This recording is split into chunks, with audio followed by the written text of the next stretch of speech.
Hello guys, and welcome to yet another Genome2D Devcast. It's Devcast number 6 and I'm happy that it's the third in this month. So let's start. Surprise, surprise, we are going to talk about the UI. I wanted to focus on the UI itself because last time I talked about the refactoring and it got a mixed feeling, and anyway almost all the questions that came were about the UI implementations and how to work with it. So I will focus on that. I will answer your questions and show you a lot of the stuff I'm working on and I'm changing on the UI as the API is maturing. So let's start right away.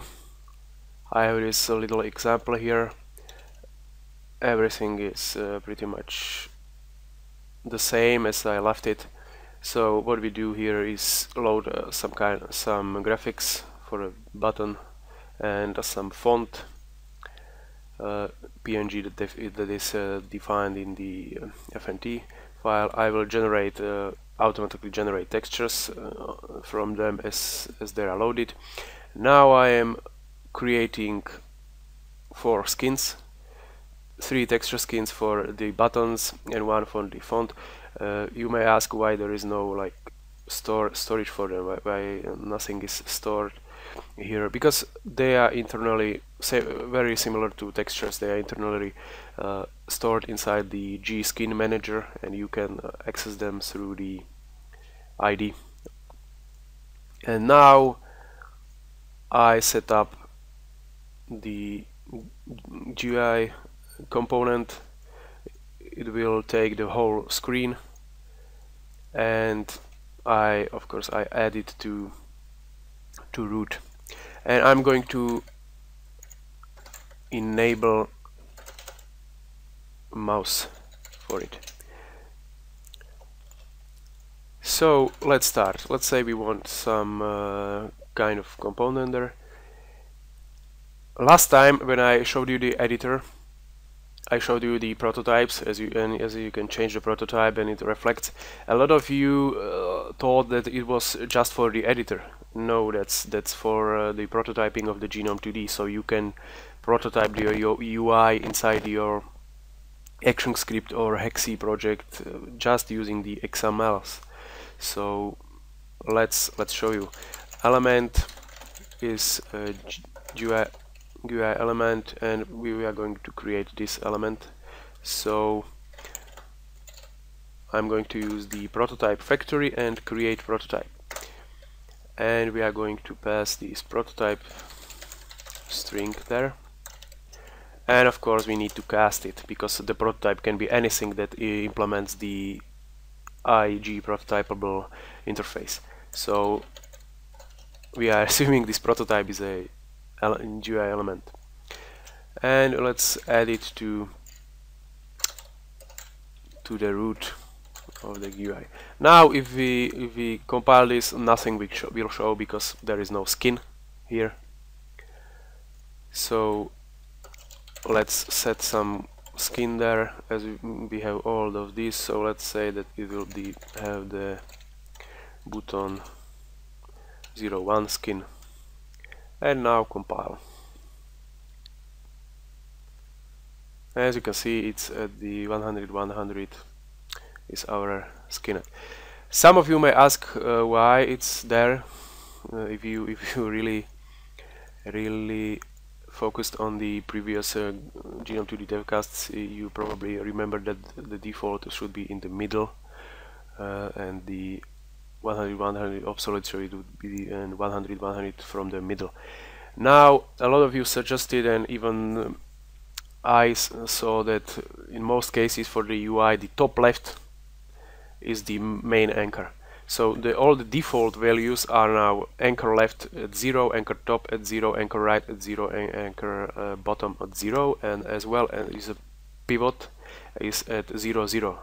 So it's different from, for example, GSprite, which has a default pivot in the middle. Now if I remove this or set it to 0, 0, which I don't need to, I will because 0, 0 is a default value, but I will leave it there because we want to change it later. I can see that it's at the top. Let's disable the stats, but then you can pretty much see that it's at the top and it has a pivot here as well. So I hope you like this change, because most of the UI is top left centric to say the least. Now I want to add, for example, some kind of text. Let me show you how we didn't work with texts in the previous Genome2D Devcast much, but let's say I want this to have a text and I want some kind of text there, obviously. So what I need to specify a value for this node. Let's say hello world, which is a value, obviously. It's another attribute of the XML, is a value of the node. And sorry, this is probably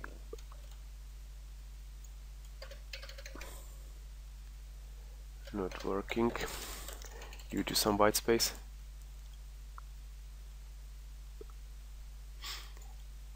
Oh, what's the problem? Oh, yeah, sure. Problem is I need to set this if the font should have it auto size set to true. I will come back to later, because if we don't specify it, it will take the element size, and this element has no preferred size, so it has a size of 0, 0. So there was nothing. Now if we set the skin to auto size, it will auto size according to the font inside and the text. Now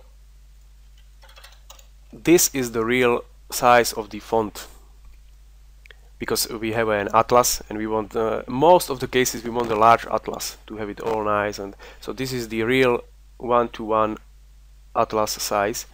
But in a lot of cases, if we are having, for example, a game and different menus, we don't want to have multiple atlases for a little bit of different size fonts. For example, few of the menu items have a, let's say they have a .8 size, so just the 80% of the actual size of the atlas.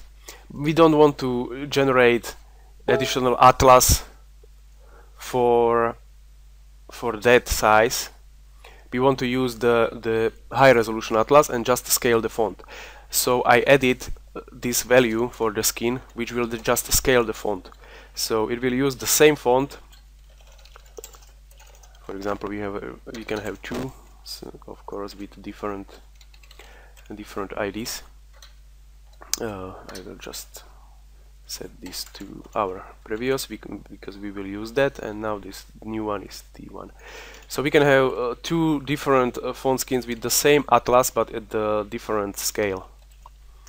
Now it will be back to the 20% size. But what if we want to have the button background there? Of course that's a different element because that's a different skin, obviously. So let's say this, we want this button 01,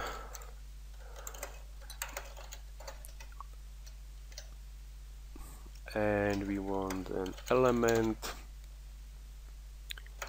with a skin ID. As you can see from in the previous videos, this was a normal skin ID because there will be a mouse over skin ID and stuff like that. But since this is the majority of the use cases used, it was kind of,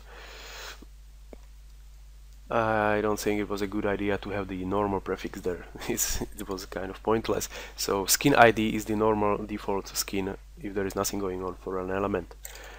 Let's have it as a font element, and let's close the parent element as well. And now compile, and as you can see we have our element with text inside it. Two things. firstly we don't see it. I will change the skin, but as you can see, it's top left even inside this element. If we move this to 100, let's say button 2, because that's a little bit of darker one.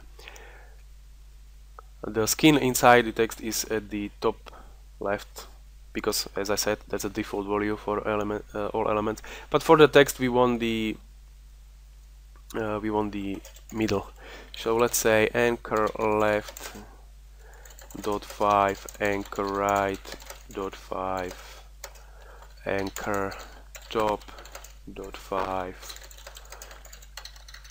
and anchor bottom dot 5. And we need to specify the pivot of the text itself to be in the middle of the text as well. We can also move it manually to, for example, anchor X, like we did here, but this will be relative, so it will always center, doesn't matter what the text is. Now if we run this, if I've closed everything, okay, it's in the middle.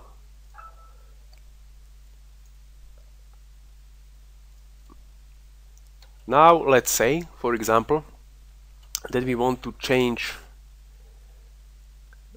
this. Let's create another prototype here with the font, as I had previously.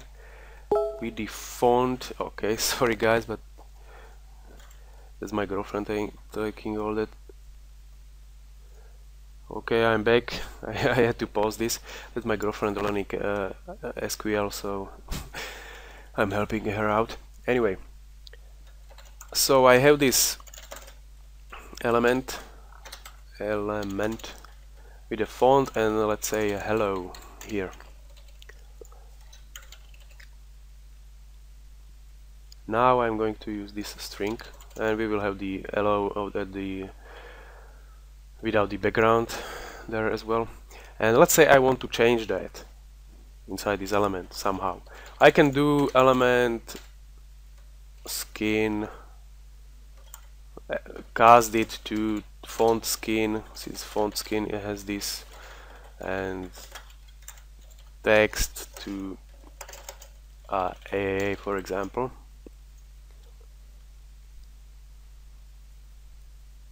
Which is like, I mean, this is heavy syntax, and it's not really good to use. So I created a value dispatching here, and it's different for different skins, but font skin is one of those that takes the value from the element itself. So for example, this is example. This doesn't set text of the font skin. This is the value of the element itself. The font skin just takes it and uses it. So I can set value to AAA like this, and it will propagate to the skin as well. And this nifty little method is very useful. Let's show you.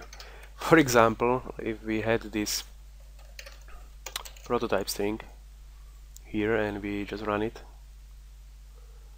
nothing will change. I mean, the text will say hello world, because we are changing the value for this and not this. But what if we have some kind of list here, for example 2 nodes, okay, 2 nodes here, and we want to change the values. Okay, they will overlap obviously, because we didn't specify different offsets. Let me specify. So this will move anchor epsilon by, let's say, 100 pixels.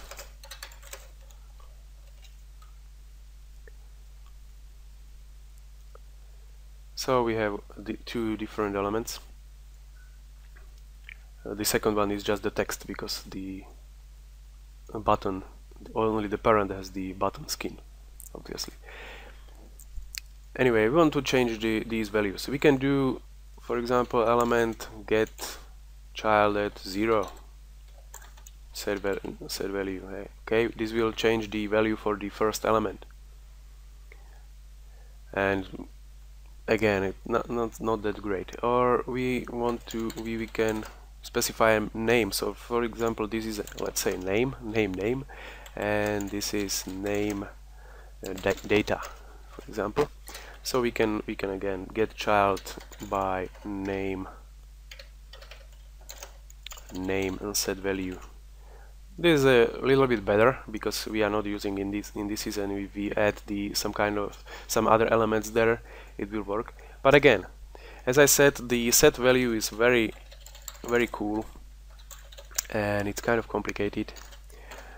That's why it's not a getter setter. It's rather a method. The other thing is because it's in some cases, depends on what you set the value to, it's even hierarchical call, so it calls itself in different hierarchies. And if you compile things from hexe to SWIG file, you need to inline all the native getters and setters, and you can't have hierarchical stuff there, so it wouldn't work as a getter setter anyway. So that's why it's a method, just a note. So let's say we have these two and we want to change their names. We can do object, so name to Peter, and our other element is called data, so data to genome. So now if you run it, Peter and genome. So it's a very nifty data binding, and this works hierarchically. So if we had element inside this element, we can do name and again and name.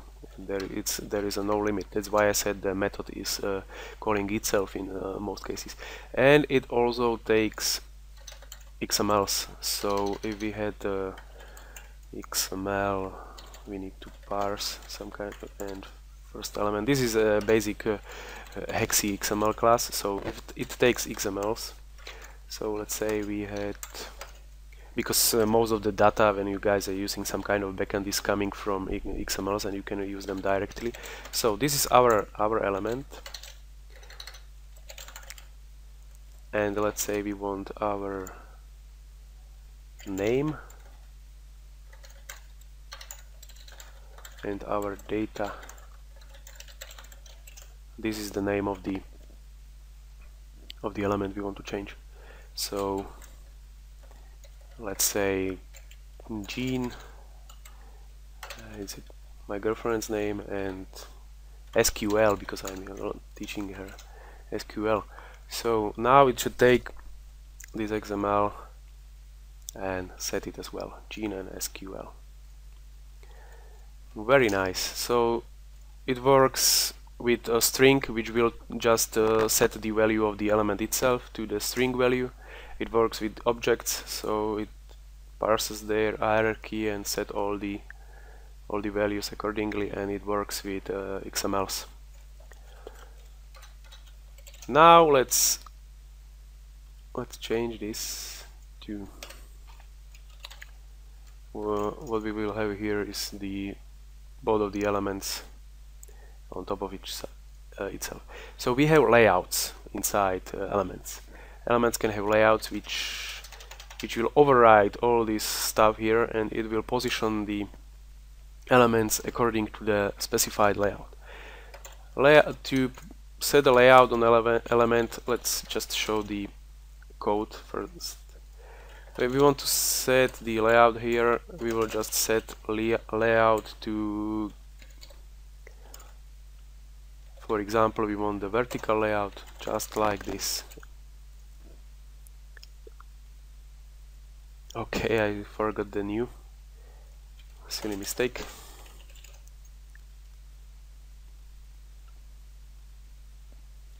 And as you can see, it put the two elements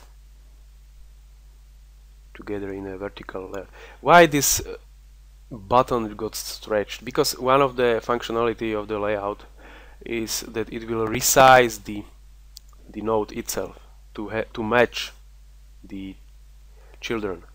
As you saw before, when I moved the child by anchor, it didn't stretch the skin because the parent doesn't automatically stretch to encapsulate all the children. It will have just its own size, because if it did encapsulate in that previous case, it would mean that all the relative positioning would change for all the children as a new children was added, which is nonsense. So so all this would be kind of crazy depending on the children there and where they actually are. But if we have this specified layout, in most cases we want to have the parent encapsulate and the size of all the children. So the size of the actual parent is now encapsulating both children, and it goes a little bit below the second one because there is a gap specified inside the layout, and the gap is after the last item as well. I'm not sure I will leave it there, but for now the gap is after each item, even the last one. So that's why the size of the skin changed. Let's say we just don't want to have the skin on the parent, and we will put it here. So each of the buttons will have its own button skin.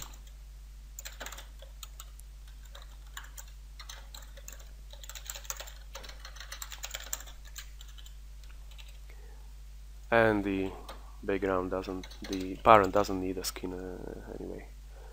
Now we will have two buttons with a gap. We can have as many as we want. We can have also a horizontal layout, obviously.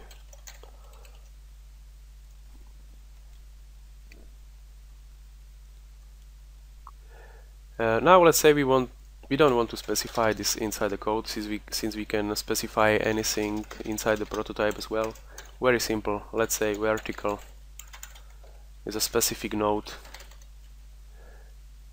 that specifies inside the prototype, that specifies the layout, and we can even set the gap to have, like, for example, 20, because it's just another prototype. This is prototypable.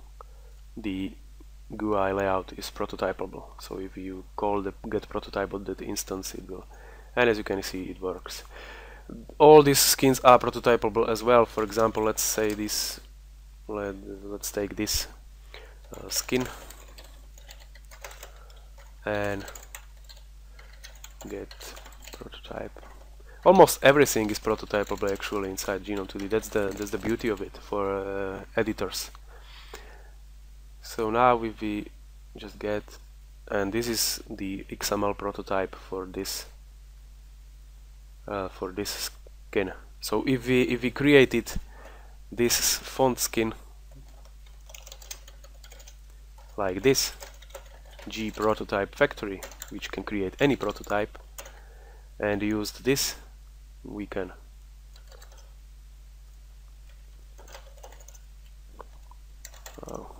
let's use apostrophes.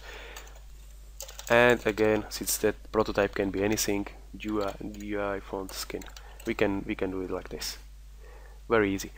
This create prototype takes a dynamic value. It can take string that needs to be XML, and it will parse it itself inside, or it will take XML instance already. XML, the hexi-XML, not the native ActionScript XML. So you can just parse XML yourself and send it there, and it will. It's the same as creating it like this. And as you can see, you have all these auto size, even if you didn't specify anything, and you can set text, but default text, but this property will be removed later. And the layout is prototypable as well. That's why we can write it like that. So let's say we want vertical layout, so it would be again G prototype factory create prototype,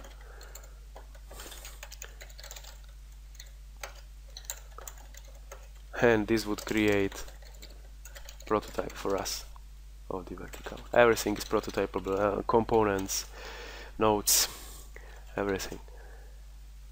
Now let me show you another thing. As you can see, I have this little prototype here. So if we removed these two from our parent and we compile it, nothing is there, obviously, because we don't have anything.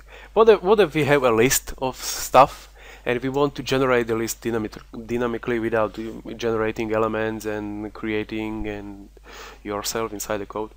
We can specify an array into the value. That's why I said that the set value method is kind of amazing for this.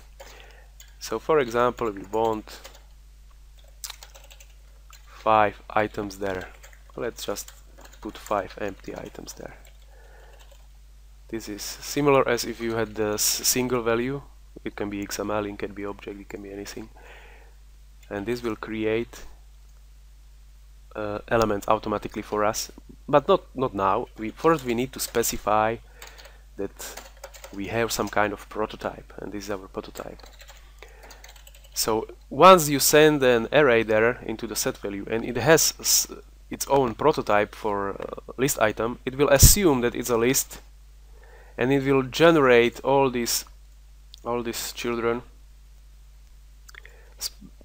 using this prototype. So if I run this,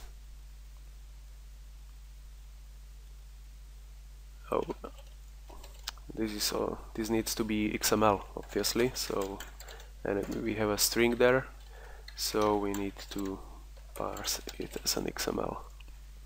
If I run this again, I need to close this one. As you can see, I got 3 items generated.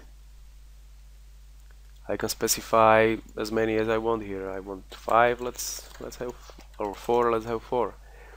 It will generate, and it will clear all that there was before, because if I have a different data set and I set it there, it will not add to the end, it will clear it.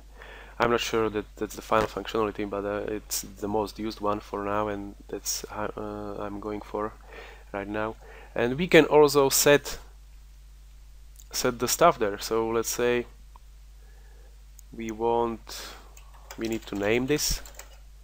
So this is a button, or we actually don't need to name this because this value is working on this prototype. So we will just say that we have a label and Peter, or I have another label and the gene, and let's leave the other two. Let's run it, and as you can see, it works. It creates this prototype, and we have a object value there that will look for children of this prototype. This is the root of the prototype, this is the child of the prototype, named label, and it will set its value automatically. You can have like 5 items inside there as well, so you can have a complex graphics with complex values there. For example, inside the shop, I use this for a shop inside our games, so it works. And to show you the modularity of this, I will do something crazy. I will create another element. Let's use the same list. Prototype factory, create prototype string. So it will be another element use this from this prototype. So it will have a vertical layout and gap of 20. I will move it so it's not over the first one at the anchor Y at 300, and I will change its layout to horizontal layout. Again, I forgot the new, and I will specify, and this is the funny stuff, that it has item prototype of the previous element. So the previous element with the four buttons will be the prototype for this list. Funny. So, and now I will add it to the root, obviously, so we see it. And now I will set value. I will let it create three items for that with that prototype. And now if we run this, voila. So this is the first element used, some static prototype in this XML, generated 4 items, and this is our second element where it's a horizontal list, and it uses this element as a prototype, and it generates dynamically these 3 elements. Beautiful. I don't know who will use it like this, but it is possible. That's the beauty of the prototype. Now another thing I wanted to show you is mouse handling. For example, let's say we want these buttons to dispatch some kind of events. Let's say we want function button mouse down handler.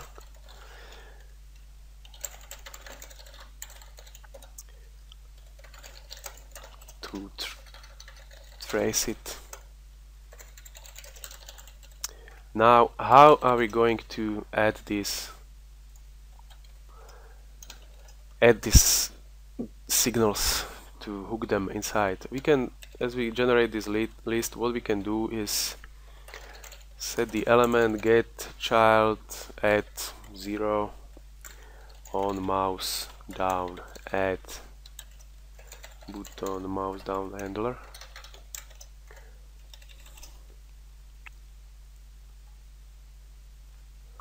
Like this, and it will click just the first one, obviously. It will get clicked there. But if we want this, for example, different over and all that stuff for different button, different items, 1, 2, 3, and we don't know how many of them is, and we already have all these nice prototypes here, why not use them? There is a new feature for the UIs, and that's defining mouse callbacks directly inside. It's very similar inside to Flex and XML, but even though I don't like it, you don't need to use it, but you can. So for example, let's say all these buttons generated will have mouse down, and how we named it, button handler. So it knows that it has this callback somewhere. It obviously doesn't know it's on this class. So it knows it has it somewhere. And what we need to do here is we need to set the element client. And set element client instance is this. And what this sets for this prototype, that's the root for our generated element, we can actually set it to the root, so GUI root set client. And what it does when this element is created, or this mouse down property is changed or anything, it tries to look for a client. and if it doesn't find a client instance on itself, it will go on a parent and then on a parent, and so it will look up for the closest parent, closest client in a hierarchy. So when we do this and run it, because it's on inside the hierarchy, it will work, and for all elements everything is already created with a hook to this function without any code. One note here: you need to have this function public, obviously, because otherwise the reflection will not find it, and if this is private function, it will assume it doesn't exist. It will not crash if you set this to something that's not existing, because we don't want that, but it will, because it may not exist if this element, for example, isn't inside the UI component for now or yet. So if you have this function, it needs to be public for the reflection code that handles this stuff to find it. Okay guys, this is almost everything I wanted to show you, and I hope you like it. You can have mouse out, mouse over, and all that stuff. I hope you really like it, and I'm looking for any feedback you guys may have. And I want to show you one more thing I did, and it's obviously an optimization stuff. There can't be an Genome2D update without optimization, obviously.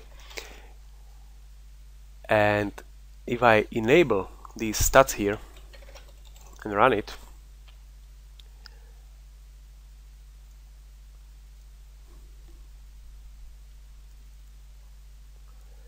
you can see that all this is rendered in using just two draw calls.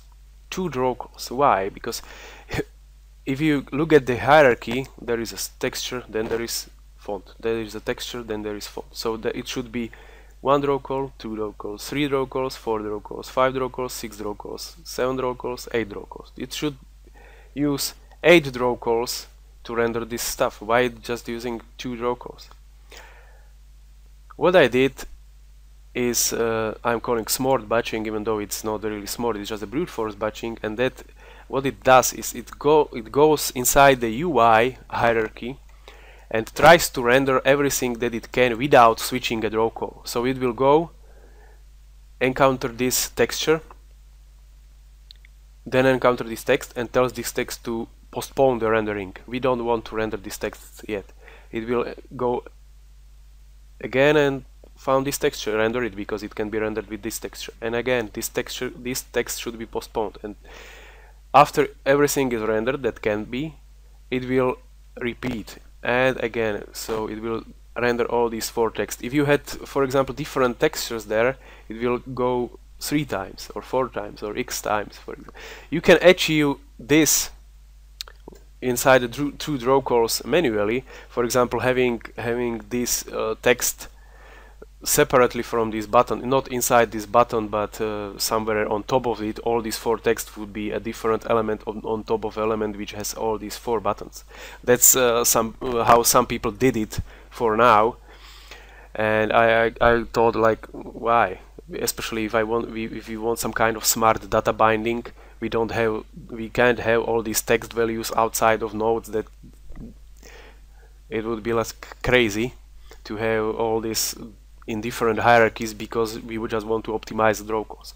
So this is how I do it without compromising the hierarchy, and it will batch as many together as many draw calls as it can, as few draw calls as it can, to finalize this rendering. Sometimes we need to break from this smart batching, because, for example, what if this button is over this text? It would go like this, render this, then go to the text. It will not render the text because it can't batch. Go over this, which would be right here, over this, render it, and so on, and then it would render the texts, which would mean that this text would be over this button even if it should be under it, because it doesn't check the smart batching, even though it's called smart, doesn't check if it's overlapping, because the overlapping checking is too complicated. It's not too complicated, but it's computationally heavy, so we don't need that for 99% of cases. But we still want to have some kind of control over it. So what we can do, if we had it like that, let's show you. Let's say we have this. So I will again have two static elements, no list here, and element list item. We want to remove all this. Let's render it. It's over, and let's move this to anchor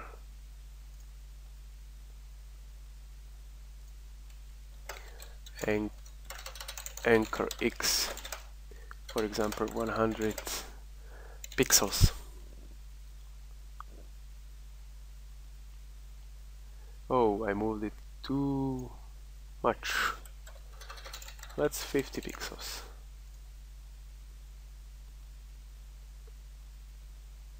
As you can see, this is the problem. This element is on top of this element, even though this text is incorrectly rendering of top of this element. So what we want to do is set the element smart batch to flush. So it should, if it encounters our specified element, which is this this value, it will flush the current queue of the smart batch. So flush batch is 1 or true.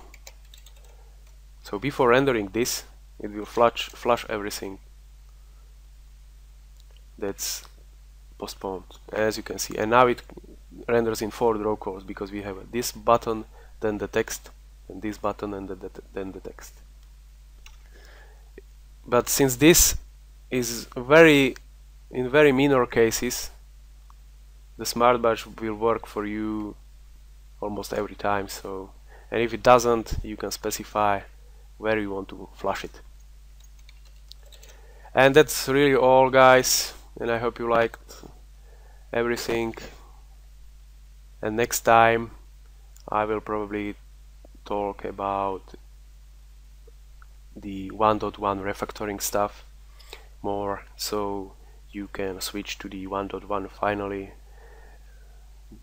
Since it's stable, I'm using it for our projects, and I hope it will be finalized by then.